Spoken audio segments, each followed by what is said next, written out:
Hi everyone, this is Shivanya Yogmaya, and today I'm going to talk about life, love, and relationship.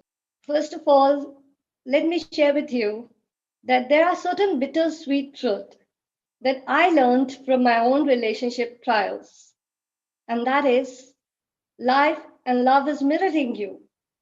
Whatever it is that you're experiencing or attracting, it is all about your mirrors. And what is it mirroring?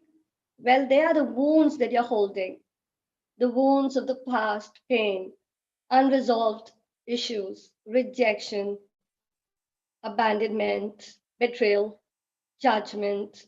All of these are your emotional wounds.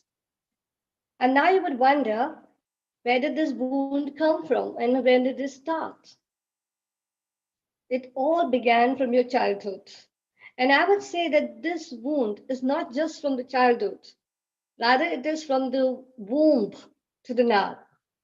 What do I mean by that? When you were in the mother's womb, you had an experience of a certain vibration from your mother when she had conceived you. Was she ready to receive you?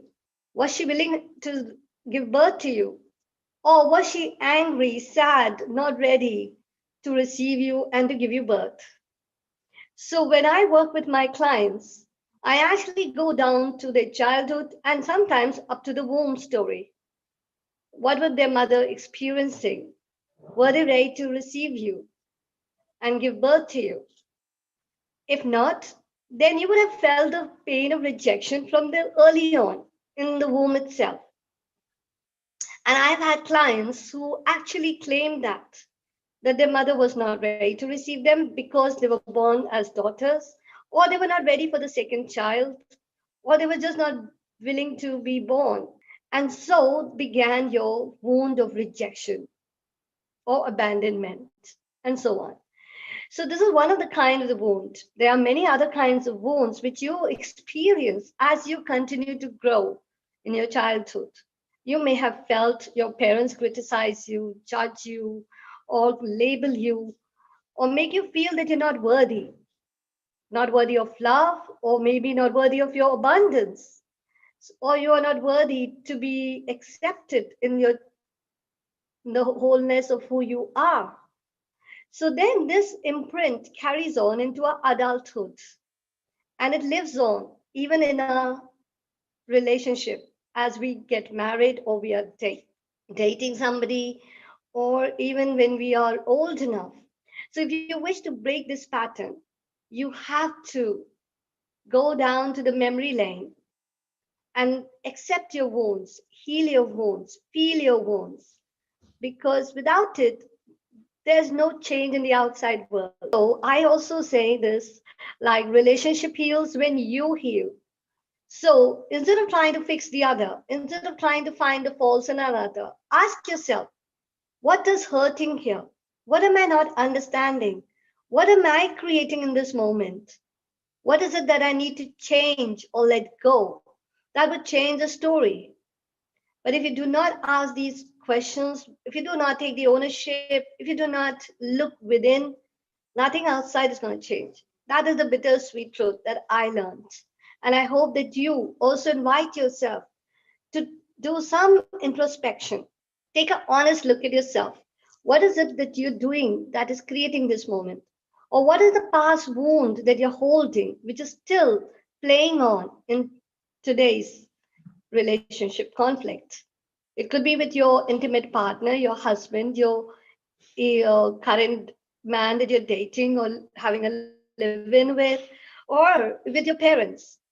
Because our parental wounds or childhood wounds are the most intricate part in our healing. So if you do not heal that part, if you do not heal your relationship with your parents, your mother or your father, it will not change the impact in your outside world. You know why? If you noticed, you even attract your father, you even attract your mother in your partner. If you're a man, you're actually attracted to or attracting someone who's more like your mother, someone who was either nurturing or not nurturing.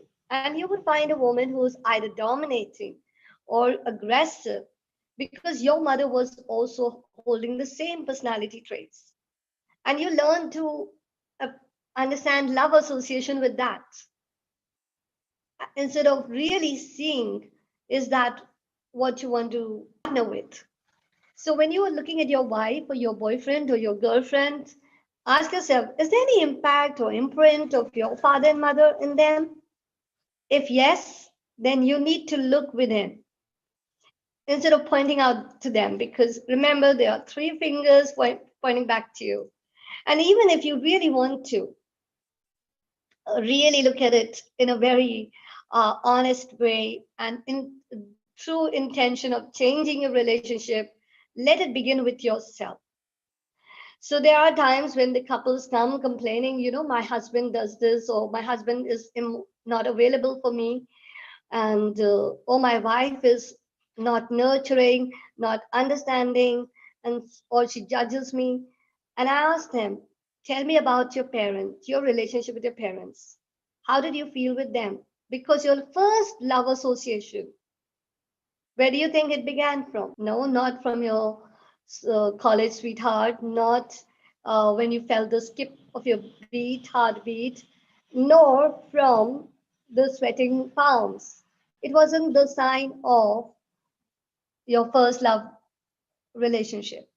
Your first sign of love began when you were born, when you were born into your family, when you were born, your mother holding you against her bosom, the way she made you feel and how she made you feel when you were growing. All this began there. So, looking down the memory lane, looking within you is the answer to unlock the pattern, to receive love in more wholesome way. And I think that we are always evolving. There is no stopping. There is no way that we have completely found the answer or fallen in love forever and ever. Amen. No, that's another imperfect way of looking at love. Love is all about understanding and acceptance. It's not the projection of the movies that we've seen or the kind of books we have read in the Mills and Bones, or nor about the kind of projection you have got from other stories. Actually, when we look at love relationship, the projection about it is the one which is also misleading us, because love was never what they showed you as excitement and total perfection. No, it doesn't come that way. I went chasing love like that. I thought love was going to be the one which will make me happiest, and there will be never quarrels or, you know, unevenness. Well, that was a misleading fact that I was holding. So, love is always a path of ever evolving, ever growing, ever looking within, and also a part of deeper acceptance of yourself. The more you love yourself, the more love you will receive. The more you will make the right choices, the more you will be aware that what is not falling in place. So once you have understood this, again, your relationship quality changes. You are no more holding illusions and unsound expectations, unrealistic expectations also. So when you start taking ownership for your own happiness instead of putting it all over your partner or your parents, loading them, well, that will only bring you disappointments. So take back your power, take an honest look, be self reliant, learn to love yourself more and more with every passing day. Choose yourself. Ask yourself, how can I love myself in a better way? What choices am I making that will lead me to a better quality of life and love and healthy relationships too? So when you do that, you experience love, which is even more nurturing, supportive, and ever evolving. Because for me, life and love is all about evolving. And if I'm not evolving, nothing around me is evolving. So when you take that as a understanding and own yourself, love yourself, choose yourself, then you begin to make a different choice and attract a different partner, make a healthier love life for yourself and the other one involved with you. So, is it with the intimacy battles? Now, let me talk about the intimacy issues. Many of you who are married here or just dating or having a live in or open relationships, these are unconventional relationships that have started now, and they are more in the current generation where we see people are more afraid to make a commitment or to choose marriage. And that's okay. What is important is the choice you make, which is resonating with you. What is your choice? And then what kind of indulgence are you into? Are you into sexual indulgence or addictions? Then you need to look at what are you escaping? What are you trying to prove to the world or to yourself? I have noticed that with women, it is more about feeling shame, guilt about their own body or their body weight or their complexion, color, so on. And with men, I found that they were majorly complaining or sorting out their sexual rejection. And that is also very painful for men out there. They feel that the woman who they love does not accept them sexually, does not want to respond to them in the bed, or they're afraid to share their fantasies, desires, and so on.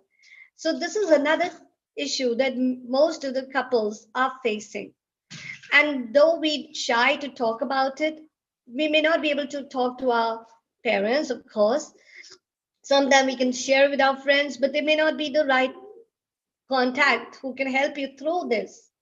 So, the best way to go about it is to ask yourself, what is it that is happening here in my intimacy issues?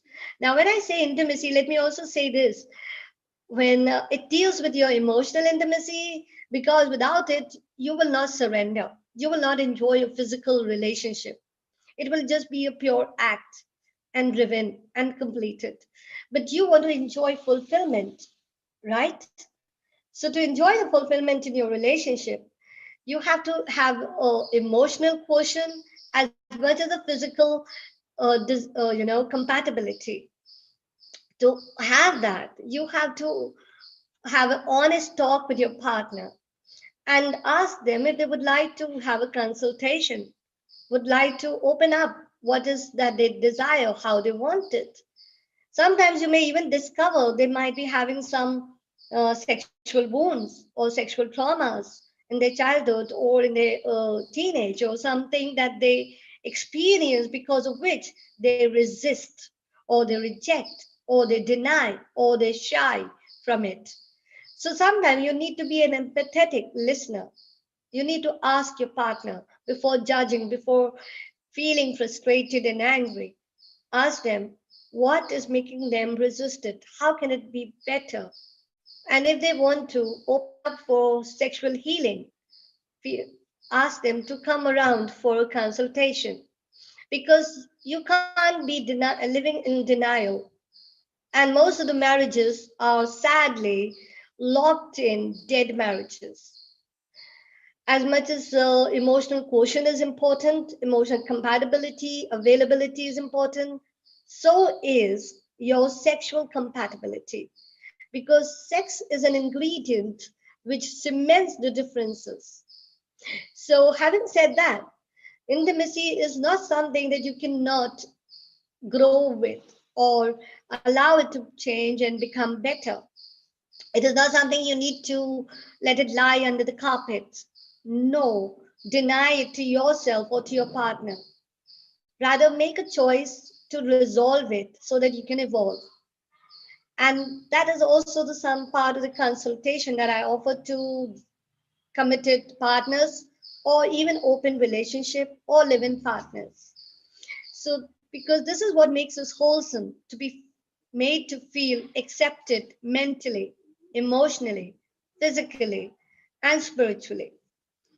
That's when your fulfillment happens in all of its way. If you have any question, feel free to drop in. I will take a look at it and answer some of them. And some of them maybe I may run out of time and not be able to cover. Let me look at the question answers. So, what other question do we have? What are the important aspects in a new relationship? Well, I would say many of us want it like a fast food. We are trying to rush our relationships.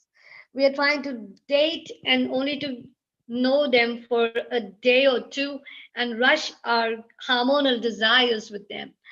But I would say take it slow if you really want to experience whether it's a short term relationship or a long term relationship. Give it time to grow, to nurture, to evolve, to get to know each other, get to know their outlook to life, their aspirations, their own understanding of their love life or their past, their parents. So that will help you to know your potential partner if you intend to marry that while dating, or if you are looking at just dating, still give it breathing space. Allow the girl to relax and get to know you, and her to know you as well. You to know each other, because the more we know each other, the openness comes, the relaxation happens, the person feels more trust to grow and to even move into intimate act with you. But what is happening nowadays is people want to rush with that too, and so nobody is getting anywhere with anyone. And then they feel, oh, I don't have a good date because the guy is trying to be is overwhelming me with his advances, sexual advances. So you come across creepy, needy, desperate. Stop doing that. And if you're a girl looking at dating or looking at a new relationship, don't rush with a soulmate frame in your mind. Don't try to think that he's going to be your husband very soon. No, take it slow, chill, relax, because that also drives men away. Then wonder, I have not even got to know you, and you're asking about and talking about marriage. Well, I made those mistakes because I was such a romantic person myself, hoping to get garland the person soon enough. But that's the mistake I made, and I hope you do not make that. Allow time, because as a teenager, as we are impacted and we are even sometimes pressurized to get married, we try to rush those desires and we try to garland the man whom we have hardly come to know. So take it easy, give it time, give it space, get to know each other, do a reality check, because love also goes out of the window without the reality check. And I'm talking about the kind of love generation that we are into. Unconditional love will only come when you start loving yourself unconditionally. And that happens with rare few, because we are human. Until we are not enlightened, I have come to understand it takes an enlightenment stage to actually love unconditionally. It takes the feeling of oneness that allows you to move into unconditional love.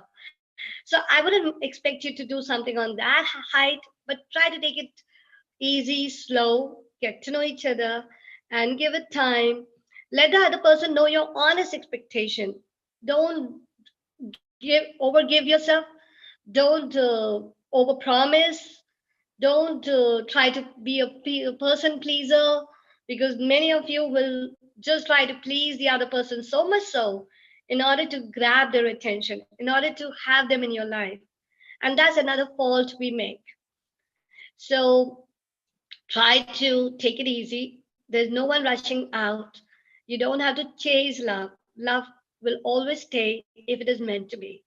And if you are harmonious and in hope of fulfilling each other's, uh, you know, relationship expectations, so that there is harmony and there is longevity.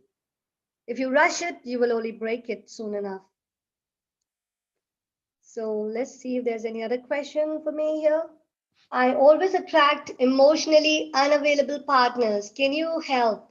Please keep me anonymous. Of course, here nobody's name is going to be spelled out. I'm going to take care. Even as a counselor, it is my job to keep everything confidential. So yes, this is the one of the most dominant issue that most of us are facing: emotionally unavailable partner, whether it's a man or a woman. More usually, it is seen that ladies complain about it, okay? Where even emotionally unavailable husbands. And this happens because, let's look at it from a very deeper understanding. Are you emotionally available to yourself? Are you giving time to your own needs, wants, and desires? Are you choosing to nurture yourself? Because, as I said, life and love is mirroring you. Whether you like it or not, you are creating that reality for yourself. So, when you see that there is a partner who is emotionally unavailable or neglecting you, you're also neglecting your own feelings, desires, needs, and wants. Secondly, ask yourself, was your mother or your father emotionally unavailable? If yes, then you need to do a inner child healing. You can choose any practitioner with me, and we can dive down deep there and see what was really happening. And then release that wound, release that mirror which is shining forth in front of you. Then you will notice you will actually change the response from the other partner. That very person, as you heal, that person will start taking interest in you. That person will become emotionally available to you. And also, you will notice that when you start taking interest in your other aspects of life, you become more attractive to your partner. When you're only about waiting and watching and nagging your partner or the person who's totally occupied or is emotionally unavailable, you will only feel more and more rejected. And that is the pain you will feel even more than his emotional unavailability. So stop doing that for yourself. Try to see what are the other interests and hobbies that you can look into, and even go into inner child healing. So I have few more questions. The other, yes. Could you please guide me about my relationship with my partner? There is a lot of gap currently, and unable to meet him. Should I keep patience? Well, you can be patient if it is the coronavirus long distance relationship. It can be a real battle if they are not available to you. It can be challenging. You should try certain creative ways of communicating, creative ways of romancing. But also, why not take a open dialogue with your partner? Why not find out what's going on his or her side? What is happening at their end? Why are they not available to you? What is it that they are facing challenges with? Because sometimes we assume a lot. We feel, oh, they are unavailable or they're not making a communication. Maybe they are occupied with certain other battles in their life, maybe with the environment they are in, maybe the official work. So there's another question here. We were in a very happy relationship, but due to misunderstanding and problems from both of our side, we got separated before. But currently we are in touch, but he is not emotionally available. What should I do? And please guide me. Okay. So sometimes what happens is uh, we are holding on to a relationship which has already gone. We are trying to make something out of it when it wants to leave. Sometimes we are clinging to it. We are hoping against hope that this relationship is here for me, and we need to make it perfect and so on. But sometimes we need to actually let go of them. Sometimes we need to see that it is no more working. But if there is a scope and hope from both the side, both the partners, then we need to work around it and see what brought this gap, what brought the disturbance. Was it your emotional unavailability? Was it physical incompatibility? Was it this different aspiration in life that is pulling you apart? Because sometimes the breakup can also happen because of the third party as well. So you need to see what is the real issue. So when allow yourself to see the truth and let it be with gratitude, allow it to let go. It will be painful, but holding it when the person is not choosing to be with you would be even more painful. It will only make you feel more rejected, more self hatred, more pain.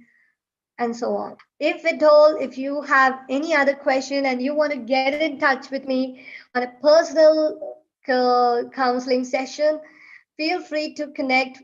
Thrive will share with you a link, and click on that link to hire me as your counseling coach. And maybe I can help you in your relationship or dating skills or your intimacy battle, whether you're married or unmarried. You're most welcome to connect with me, as well as one on one session with me. Thank you for being here with me, and sayonara. Bye bye.